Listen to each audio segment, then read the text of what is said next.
warahmatullahi wabarakatuh. Alhamdulillah.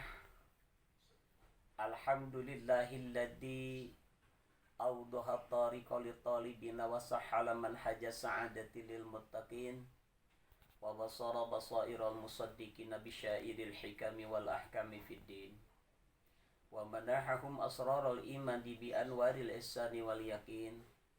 Asyhadu an la ilaha illallah khal malikul haqqul mubin wa asyhadu anna sayyidana Muhammadan abduhu wa rasuluhu sayyidul awwalina wal akhirin, amma ba'd. Faqala Allah ta'ala fi muhkamil kitabil azizil alim wa huwa asdaqul qailin. A'udzu billahi minasyaitonir rajim. Bismillahirrahmanirrahim. Ayyuhan nas ittaqullah fi jami'il hal wal awqat. Wa qala ta'ala fi kitabil ukhra, inna anzalnahu fi lailatul qadr wa ma adraka ma lailatul qadr. Al-Ayah.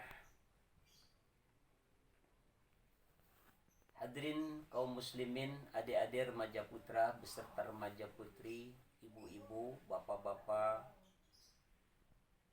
dan tak lupa pula adik-adik kecil juga yang saya hormati.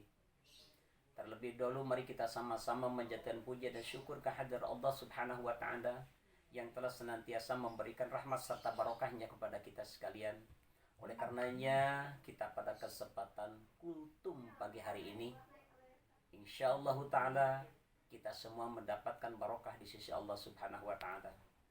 Dan tak lupa pula salawat serta salam mari kita terlimpah curahkan terhadap junjungan alam baginda Nabi besar Muhammad sallallahu alaihi wasallam dan kepada sahabat-sahabatnya, kepada tabi'in hingga kita sebagai pengikutnya. Hadirin yang dimuliakan Allah, insyaallah taala pada kesempatan kultum di pagi hari ini Bapak akan memberikan salah satu tema tiada lain atau judul Lailatul Qadar. Kenapa di pagi hari ini kita akan memanggil tema Lailatul Qadar? Alhamdulillah, muji syukur kehadirat Allah Subhanahu wa taala. Karena yang namanya di Pondok Pesantren Huzanatul Azkia ini tidak pernah lupa dan tidak pernah berhenti. Setiap pagi 24 hari melaksanakan kultum. Dari mulai tanggal 16 sampai tanggal 29, semua ibu-ibu beserta bapak-bapak selalu melaksanakan Lailatul Qadar. Lailatul Qadar ini adalah merupakan salah satu kajian bagi umat manusia dan harus benar-benar kita mengikuti sebagaimana syariah Rasulullah sallallahu alaihi wasallam. Tetapi ada pula di antara orang-orang yang tidak suka melaksanakan Lailatul Qadar ini, ada yang mengatakan bid'ah. Silahkan saja, karena yang namanya bid'ah itu al-bid'atu hiya amrun muhaddatsun fahuwa dalilu syar'i. Kalau orang yang memiliki dalil syara, silahkan laksanakan Lailatul Qadar. Kalau yang kiranya tidak memiliki dalil syara, ya sudah, nggak apa-apa. Tidak melaksanakan pun juga tidak akan dipaksa. Karena apa? Segala sesuatu pun jikalau beribadat kepada Allah Subhanahu wa taala, jikalau ada keterpaksaan maka akan rugi dengan sendirinya. Karena sekalipun dilaksanakan pun juga tidak akan mendapatkan pahala daripada Allah Subhanahu wa taala. Hadirin yang dimuliakan Allah Subhanahu wa taala, ibu-ibu, adik-adik, remaja putra beserta remaja putri yang dimuliakan Allah. Kita ingat ketika itu Allah Subhanahu wa taala melontarkan salah satu ayat. Kata Allah Subhanahu wa taala, Lailatul Qadri khairum min alfi syahr. Lailatul Qadri khairum min alfi syahr. Pada malam Lailatul Qadar itu ada kalimat khairun. Khairun artinya lebih baik daripada 1000 bulan. Kenapa Allah Subhanahu wa taala menyatakan bahwa Lailatul Qadar itu ada kalimat khairum min alfi syahr, lebih baik daripada 1000 bulan? banyak orang mengaplikasikan bahwa kalau begitu caranya mah sudah saja kita sholatnya pas malam Lailatul Qadar saja, ibadahnya pun juga pas di Lailatul Qadarnya, di hari-hari yang lainnya tidak perlu katanya karena sudah cukup dengan 1000 bulan itu. Wah, itu mah eces yang kayak begitu-begitu mah, yang benar-benar saja ya harus benar sesuai dengan firman Allah Subhanahu wa taala. Oleh karenanya kita pun juga harus ingat, karena yang namanya Lailatul Qadar ini sudah jelas bahwa pada malam Lailatul Qadar itu diturunkannya Al-Quran oleh Allah Subhanahu wa taala, diberikannya kepada Nabi Allah Muhammad sallallahu alaihi wasallam. Malam kapan diberikannya oleh Allah Subhanahu wa taala yang disebut Lailatul Qadar itu? Yang disebut Lailatul Qadar itu malam-malam yang ganjil. Maka dari itu kita waspada dari mulai tanggal 16 sampai tanggal 29, itu bertepatan tanggal 16, tanggal 17, 19, 21, 23, 25, 27, 29. Terus kita i'tikaf di masjid itu karena tidak tahu ketentuannya tanggal berapa, hari apa terjadinya Lailatul Qadar.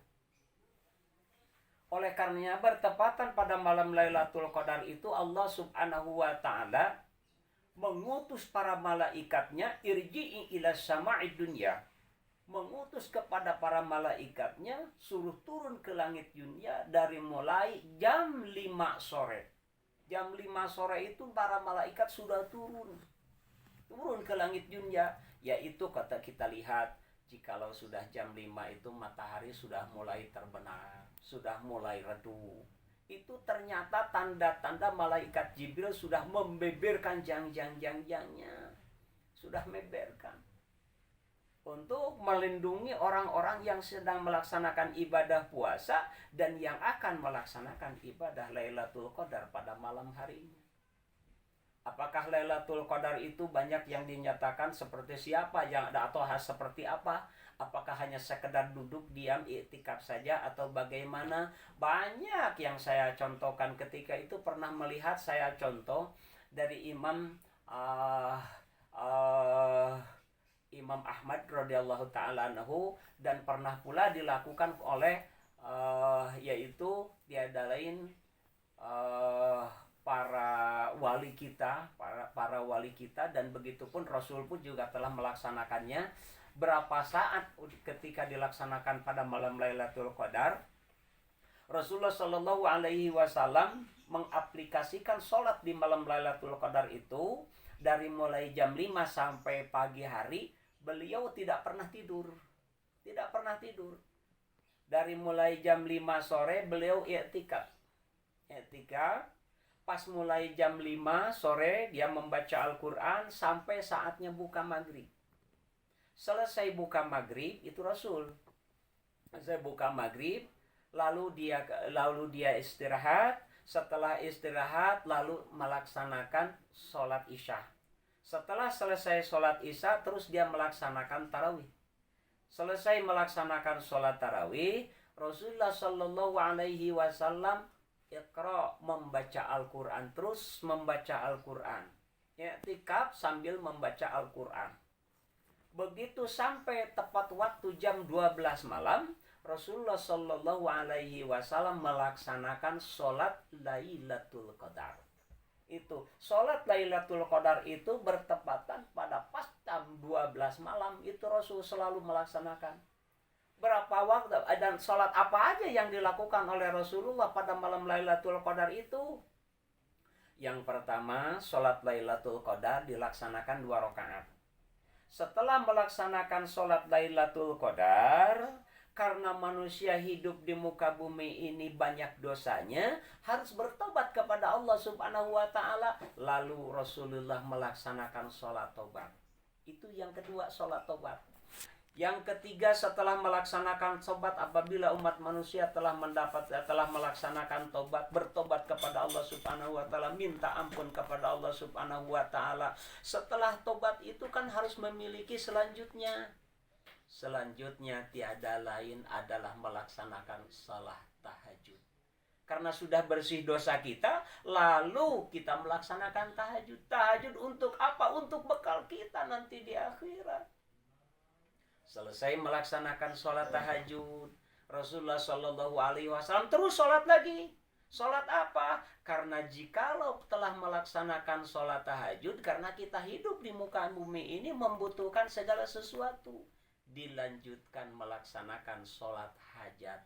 Sholat hajat ini untuk apa? Untuk memohon kepada Allah Subhanahu wa Ta'ala agar segala sesuatu yang dilakukan di muka bumi ini dapat terampuni oleh Allah Subhanahu wa Ta'ala dan terkabul segala keinginan kita. Sedangkan Allah Subhanahu wa Ta'ala telah menentukan ujibu da'wata idza da'an. Kata Allah Subhanahu wa Ta'ala, jikalau orang berdoa kepada Allah Subhanahu wa Ta'ala, memohon ampun, memohon rezeki dan segala sesuatu pun, Allah akan menunaikan langsung, akan memberikan langsung kepada orang itu sendiri tanpa melalui perantara. Kata Allah Subhanahu wa Ta'ala, itulah kebutuhan-kebutuhan umat manusia, langsung melaksanakan sholat hajat. Rasul itu selalu melaksanakan seperti itu. Begitu selesai melaksanakan sholat hajat, mungkin hajat kita mudah-mudahan dapat dikabulkan oleh Allah Subhanahu wa Ta'ala. Setelah sholat hajat kita ini, setelah minta kepada Allah Subhanahu wa Ta'ala segala sesuatu agar kita terkabul oleh Allah Subhanahu wa Ta'ala, langsung memahasucikan Allah, yaitu melaksanakan sholat tasbih. Sholat tasbih 4 rakaat.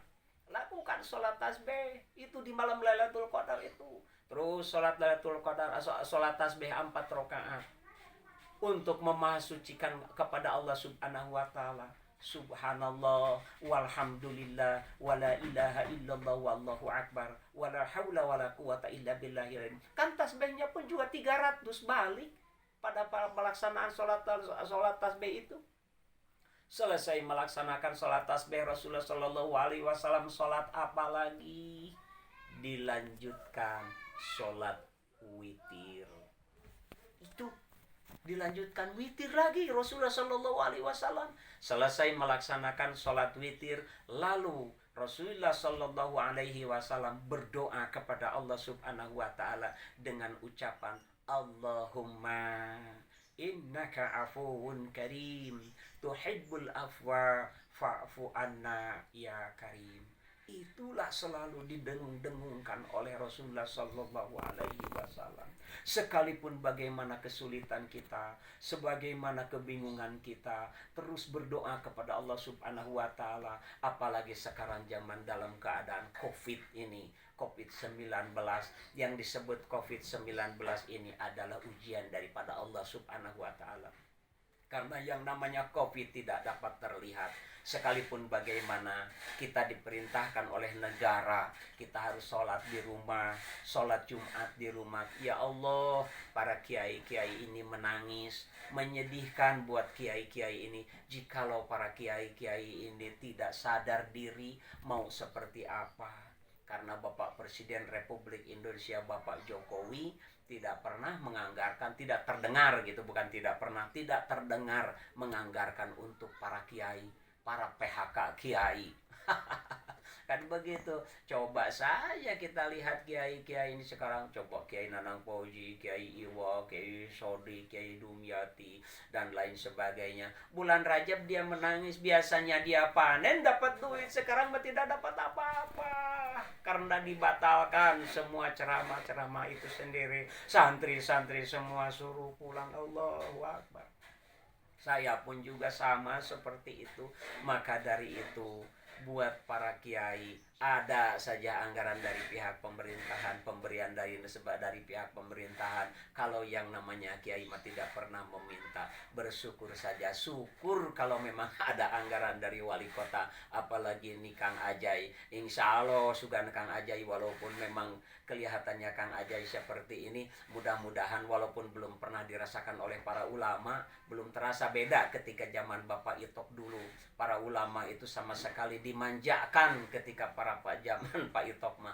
Ya, para kiai itu taunya tahu Lombok, tahu Singapura, tahu Aceh, tahu Malaysia. Dari siapa? Itu semua kebaikan Pak Itok. Tetapi sekarang jangankan untuk pergi ke mana, diundang ke Ciberem aja jarang.